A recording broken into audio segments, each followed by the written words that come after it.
মাসের পর মাস লাগিয়েছে পেচ লাগাইয়া লাগাইয়া। যদি গণভোটের ব্যাপারে ফয়সালা না দেন, যদি নভেম্বরে কিংবা ডিসেম্বরের ফার্স্ট উইকে গণভোট হবে এই ঘোষণা না দেন এবং সংস্কারের সাংবিধানিক ঘোষণা না দেন, 11 তারিখে পল্টন মোড়ে এলাকাবাসীকে সাথে নিয়ে সেখানে হাজির হবেন। আজকে এটা ঐতিহাসিক দিন।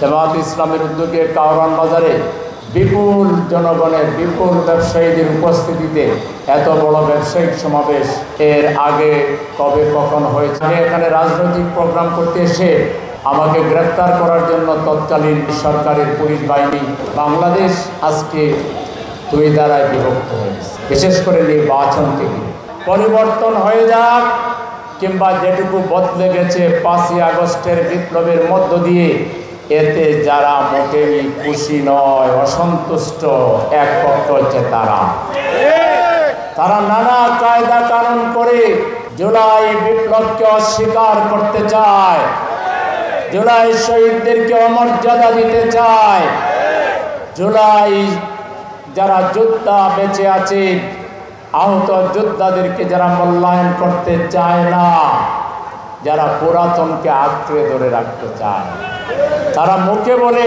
আমরা সংস্কার চাই, মাসের পর মাস লাগিয়েছে পেচ লাগাইয়া লাগাইয়া। একটার পর একটা তারা বিভিন্ন আপত্তি জানিয়ে সংস্কারের পক্ষে না আসলে তাদের পরিণতি খারাপ হবে। প্রকাশ্যে সংস্কারের পক্ষে আসছে, গণভোটের পক্ষেও আসছে, বলছিল গণভোট নাই, সংবিধানে দেওয়া যাবে না, কিন্তু এখন আসছে। কিন্তু এখন আরেকটা বড় পেচ লাগাইছে, সেটা হলো যে এর মানে হলো তারা আসলে সংস্কারকে যে কোনো মূল্যে সংস্কার যাতে না হয়, আটকে যায়, এই জন্য এই পায়তারা করছে।